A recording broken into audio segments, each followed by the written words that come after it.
علیکہ وصحابک یا حبیب اللہ الصلاۃ والسلام علیکہ سیدی یا نور اللہ وعلی آلکہ وصحابک یا رحمۃ للعالمین۔ حاضرین محتشم، جمعہ چھوڑنے کے بارے میں جو وعید آئی ہے اس کے بارے میں آپ حدیث سماعت فرمائیں گے۔ اس حدیث کو امام مسلم نے ابو ہریرہ کے حوالے سے اور نسائی نے، ابن ماجہ نے عبداللہ ابن عمر اور عبداللہ ابن عباس کے حوالے سے نقل کیا ہے کہ امام الانبیاء حضرت محمد مصطفیٰ صلی اللہ علیہ وسلم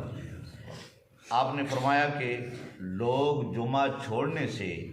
باز آ جائیں یا اللہ تعالیٰ ان کے دلوں پر مہر کر دے گا، پھر وہ غافلین میں لکھ دیے جائیں گے۔ اور سرکار علیہ الصلوۃ والسلام فرماتے ہیں جو 3 جمعے سستی کی وجہ سے چھوڑے، اللہ تعالیٰ اس کے دل پر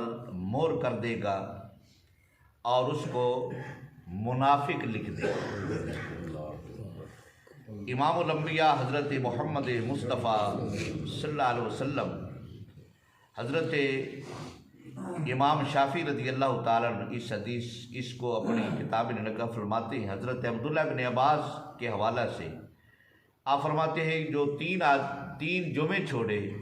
اللہ رب العزت اس کو منافق لکھ دیتا ہے۔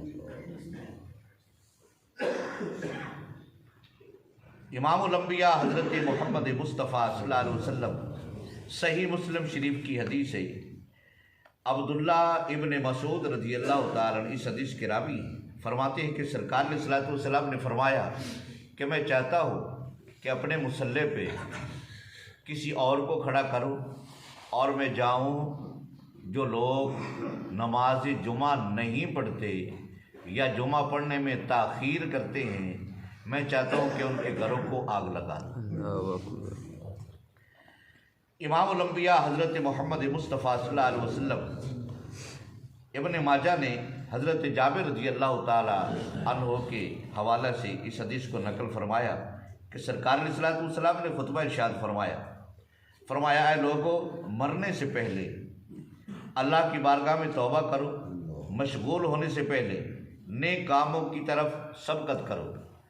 اور سرکار علیہ الصلوۃ والسلام نے فرمایا اللہ تعالیٰ کی راہ میں صدقہ پوشیدہ یا ظاہر جس طرح بھی کرتے ہو، جو تعلق تمہارا اللہ سے بنا ہے اس کو قائم رکھو۔ اللہ اکبر، اللہ اکبر۔ اور سرکار علیہ الصلوۃ والسلام فرماتے ہیں کہ اللہ تعالیٰ کو تمہاری کوئی پرواہ نہیں ہے، اور جو تم اللہ سے تعلق جوڑتے ہو اس کی وجہ سے اللہ تعالیٰ تمہاری روزی میں برکت عطا فرمائے گا۔ اور جو تم جمعہ، سرکار علیہ الصلوۃ والسلام نے فرمایا کہ جمعہ تم پر فرض کیا گیا ہے، وہ میری حیات میں ہو یا میری حیات کے بعد ہو، جو اس کو ہلکا جان کر بطور انکار جمعہ چھوڑے، اس کے لیے کوئی امام نہیں ہے۔ یعنی چاہے وہ وقت کا حاکم ہو، وقت کا صدر ہو، وقت کا وزیر اعظم ہو، کوئی بھی ہو، وہ غریب ہو، امیر ہو، پڑھا لکھا ہو، جاہل ہو، کوئی بھی ہو، سرکار علیہ الصلوۃ والسلام نے فرمایا نہ اللہ رب العزت اس کی روزی میں برکت عطا فرماتا ہے، اور نہ اس کی نماز قبول ہے، نہ اس کی زکوٰۃ قبول ہے، نہ اس کا حج قبول ہے، نہ اس کے روزے قبول ہیں، جب تک وہ اللہ کی بارگاہ میں توبہ نہ کرے۔ اگر توبہ کرے گا اللہ تعالیٰ اس کی ضرور توبہ قبول فرمائے گا۔ اللہ رب العزت ہم سب کو، تمام مسلمانوں کو سرکار علیہ الصلوۃ والسلام کے فرمانوں پہ عمل کرنے کی توفیق و رفیق عطا فرمائے، اور جمعہ باقاعدگی اور پابندی سے پڑھنے کی توفیق و رفیق عطا فرمائے۔ الصلوۃ والسلام علیکم سیدی